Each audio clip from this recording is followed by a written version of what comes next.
There you go, folks. The best things in life are free. Sponsored by the Cheltenham Bandit. Good evening, everybody. It's been a good few weeks, I suppose. Did the first real ante-post 2025 episode before anyone else. Well, say before anyone else, I've got to say probably Smoking Steve beat me. He was doing a few back end of last year, one of these specials. But as far as serious money on goes, I suppose the first one. And that was when I broke the £500 mark. We're now on the 28th of April. And when we include Mr. N, because we are getting a 66% stake in his using his name this year, we're at over 1,100. £1,117.96 if you want to be precise, of the bookies' bones on the nose for Cheltenham 2025. So we're in a good place a month in. I mean, if we can carry on at this rate, we're going to be around 10 grand, aren't we?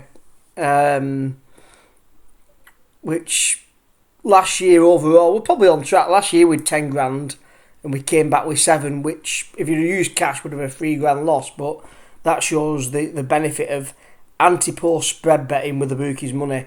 You can't lose, basically. But we were so close to a big 30-40 grand last year.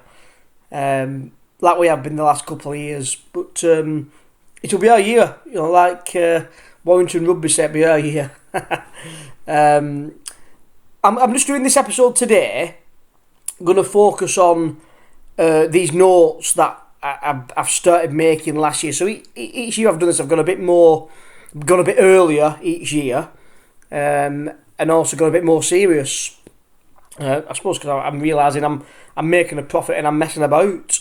So that's why it's getting more serious, because I think the more serious I take it, I definitely picked up a few horses last year from listening to more podcasts and also getting comments off people. You know, the more you get into this, the more you sort of find out which is one of the horses we're going to really talk about on today's episode.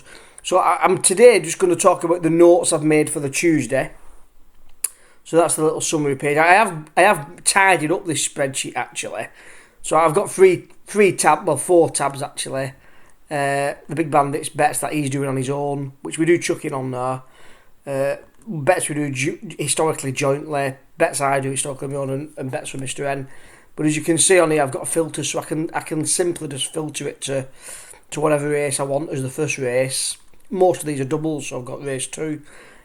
Just making it easier when it comes to the festival to filter out that. Something's won, let's filter it, put them all in green if it's won. And then you're building a book as the day goes on. So sometimes you can get to a race and you think, well, I don't want to have a bet on the first 3 in betting because any of them win, I'm a few £100, so you might have a tenner on a bit of an outsider. It does help with that kind of betting. So anyway, I'm waffling on a little bit. I've made my notes I've done the notes for every day actually, but the Tuesday ones I've just tidied up a little bit more, and today we'll just focus on the Tuesday. Obviously, started off with the Supreme. Slade Steel won it last year. I've just made a note here of horses that I like. And it's no set sight this, because Jasmine and Jalon, they could both end up in the Gallagher. In fact, I'm hoping Jalon Duduris does go for the Gallagher, because my tactic is I'm having a slight bit more on it for the Gallagher. Hoping it avoids Jasmine, because obviously Jasmine beat it in the bumper. And same with Jasmine. I'm having some money on it for the Gallagher, but slightly more on it for the Supreme. So the stats that I've wrote out don't mean much till you get later in the season. So them like 24, the last 27 won the last start. Well, you're not going to know that till February time when they've run the last race before Cheltenham. 11 of the last 13 were top 3 in betting. Again, you're not going to know that. 12 of the last 13 had won 1 Grade 1, which Slade Steel hadn't. But I do think it was a bit of a poor Supreme last year, with things obviously that happened. A Dream to Share went, and a few others. Like Ballyburn didn't go there, so I think it won a poor Supreme. So I will be sticking with that stat. Whichever one of these 4 ends up moving up a stat, closer to the time, more money will go on it. But at the minute, all we can stick to is 90% of the winners are aged 5 or 6. 11 of the last 12, so all 4 of these fit that criteria. And I'm surprised I know a few people have said it. I've heard people say it because we've all heard Barry Connell. So if you're not in the know, Barry Connell has said, like he did with Marine National, and we all know what happened there, that William Money is the best bumper horse in training last year. So the prices you're getting on, I mean, I got 21 to 1 because I did it in a boost the other day. I did a single boost on it. But yeah, rounds 12s, 14 to 1 for this William Money. So at the minute, I'm putting quite a bit more money on this horse than a few. It's William Money, then I know the big bandits hammering Jasmine DeVore. So I think for me, it's those two that I'm going to hammer. I'm going to have a few side bets on these two. But this William Money, let's just have a little look. This is just, I'm going to just play.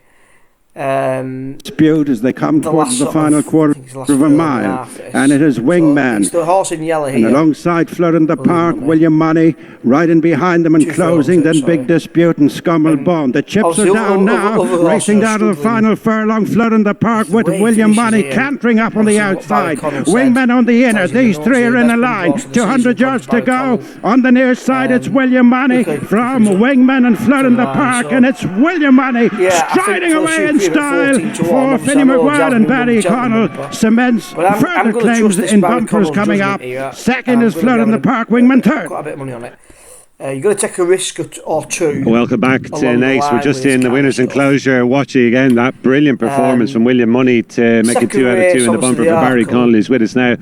Barry, lest there was any doubt after Navan, you've got a very smart horse in your hands here, don't you? Yeah, I couldn't believe the price he was today. I couldn't believe it. I analysed the race, looked at every other horse in the race, and I thought we should have been even money favourite on what he did at Navan. He beat a very smart horse in Willie's. And there were 12, 14 lengths clear of the rest, and our horse improved since. But as you can see for this race, the 6 Westerners don't normally make bumper horses, but he is the make and shape of a bumper horse. I've got a funny feeling about this Asian Master. I won't bring him to Cheltenham. I'm normally not a fan of running more than 2 bumpers, but I think he's entitled to go to Champion Bumper and Punchestown on the back of that. Probably that's where we'll go, I'd say. Yeah, Finney rode him with a huge degree of confidence as well. Was he pretty sure he could have picked him up whenever he wanted? Yeah, he said he thought it was like a bit of work. He jumped in halfway. Amateur jockey on it. Yeah. So you'll be watching Cheltenham with interest as a neutral observer, but do you feel your horse is going to be waiting for whatever wins over there? Well, I think if we brought him to Cheltenham, he'd probably win. I'm going to, like William Money, I just don't like bringing a young horse like that over to Cheltenham. I'll be having a few side bets on all the buzz and everything. I'd sooner keep it small this year, and so that's my main bet. Hopefully be a Grade 1 horse now over Hurls next year. Yeah, very exciting prospect. Just before we let you go, Barry, what's the latest on Marine National? You've been making all the right noises since Dublin Race. Yeah. We had him away himself and Enniskerry runs in the Grand Annual. We had the 2 of them away at Fairyhouse yesterday just for an away day. They jumped the 4 up the hill to Ballyhack and just tacked around. It was more for Enniskerry's viewpoint because he hasn't won since the Galway plate. Because Willie did say, but we're really happy with both horses. So look, all we want is a bit of spring ground for them both. He got bogged down in the muck and Leopardstown, and 9 times out of 10 you get. If you get a dry 4 or 5 days in Cheltenham, the ground will be perfect. I mean, plenty of people have jumped to conclusions and suggested it might have been his wind that was catching him. He's been wearing a tongue strap lately. That's not in your mind at all? Not at all, no. I mean, if you look at him even going back to Punchestown, Killarney, his head carriage is identical in every single race. He always looks like a horse that's looking for air. But that's not an issue. That's not an issue. I mean, he wore the tongue strap and he had the same head carriage when he bolted up. He was 5 seconds quicker in his beginners than Dino Blue in the Grade 1. So, it's not an issue. Well, we're looking forward to seeing him over there and wish you well with the final few weeks of the prep. Barry Ahmed and Enniskerry as well, and well done with this guy. As I say, he looks a right horse. Okay, thanks very much. Watch live racing now on racingtv.com. Do it last year when Constitution weren't even running. That was the time to do it in my eyes. EasyJet's big orange sale is now on. With up to £200 off package holidays. Search EasyJet Holidays. But the majority's got to go on Lossimer for me at this stage. Showing up on the first page of Google might not be the best for everyone. but for business owners it is. Take My Vintage's online store. It ranks for thousands of competitive keywords, like vintage clothing, which gets loads of searches on a monthly basis. And 80% of that traffic goes to their site. They also rank for over 1,000 images on Google. All of this drives tons of organic traffic every single month, leading to incredible organic growth year over year and a lot more sales. For those who want to be seen, Wix.com/SEO. Before Gala Dimensal, Corbett didn't go off the favourite, did it? Was it? They've also had a few. We wanted Corbett to win in the end, but there was the name of the bloody thing now. Runs in the same colours as Like in the Morning, I think. What's it called? I'll have to come to it at some point. 9 of the last 12 aged between 6 to 8. So yeah, a few little stats for you. I'll just share my screen so people can see these. I'll just click on the Tuesday races just so you can get a feel of, and just take a few of those in. I'll leave it on the screen for a minute or two so people can have a good look at it. Embassy Gardens, that was the horse. Came, what was favourite for the National Hunt, I believe. It was favourite, wasn't it? I don't think Corbett, yeah, it did go favourite. Corbett's Cross was second favourite. So yeah, on this Supreme, like you can see, quite a few bets for William Money. Gosh, when we first started putting it on in March, we're getting 25 to 1 on the thing. Quickly dropped into 15, so you've lost 10 to 1 there. But yeah, the kind of bets we're doing, we're mixing them all with the same sort of races. So your likes of Protectorats, Constitution Hills, Tupu and Gallopins, Merge Brother, Mr. What was his name? Someone did send me a comment after my last show. I don't remember the guy's name now. Let's have a look so we can find him. He mentioned he thought Merge was a cracking price at 16 to 1. Where was he? Mr. Zach. Was it his? Mr. Zach. Merge were 16s with Lamberts and Cawley in the Browns.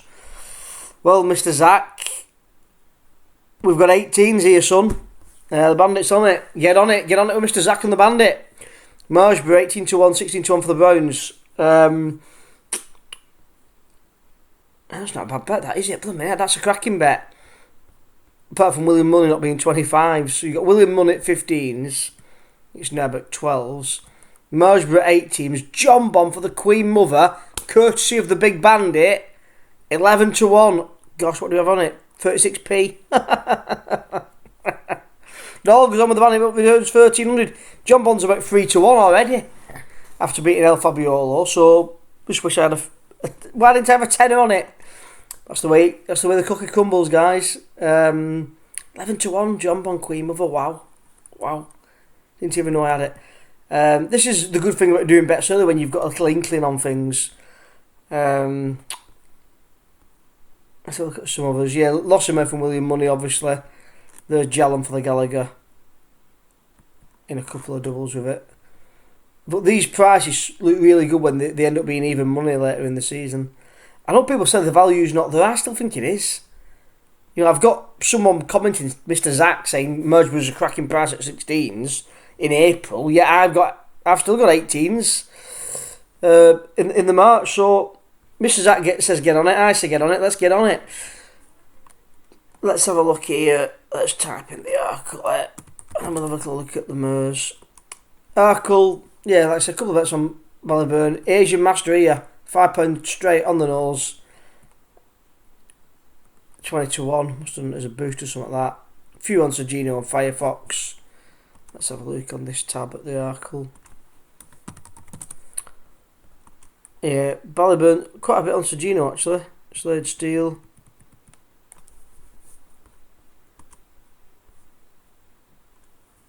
Yes, it probably need a few more. I thought I had a little bit more already on this Asian Master. Might be on this tab. No, I've not. I've another 5 on the nose of William Hill this time. So I have a tenner on the nose on the thing. Probably need to start putting it. That's my next task. That's what I'm going to start doing. Anything what comes in from there for the next few weeks, it's all going to go on William Money, Asian Master. There's a double for you. William Money, Asian Master double. That'll be the first one I do. Probably put a fiver on when I get a free bet somewhere. Then I might use both of them horses as the base and go through the card. So when I say go through the card, I'll put William Money in, double with Asian Master, and a double in the next race with Conneil, then a double with Lossymouth, then a double with probably an horse on the Wednesday, because these races aren't up yet, and then I'll do the same with Asian Master. So yeah, we'll give ourselves a bet there. Sometimes you can talk yourself into a bet like that. That's what spread betting's all about. Oh, I forgot. Tell you what we'll type in. Let's type in the Browns. Let's see. Yeah, a couple of Marjorie bets already up there. Not as good of a price actually. Let's type it in here.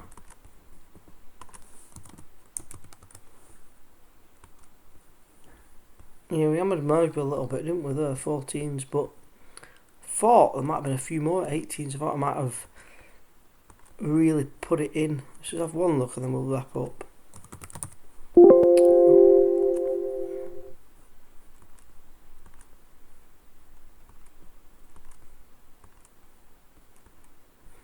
Amount of price down. Now that will probably be a cracking price. I'll have to look at that. 16th of March that was. So there you go, Mr. Zach. I wonder what price that is. I'll put it in the comments for you. That was a £5 double. Jasmine DeVoe and Margeborough. Return 675. I have to look what that price was. I'll put it in the comments anyway. See if I can beat. I'll be commenting you anyway, Mr. Zach, saying I've got 18s. But I wonder if I can beat it with that bet. 16th of March, the Bandit was already on it. There you go. Right, well, on that note, as always, remember, spread bet responsibly with the biggest money, get on to Cheltenham Bandit.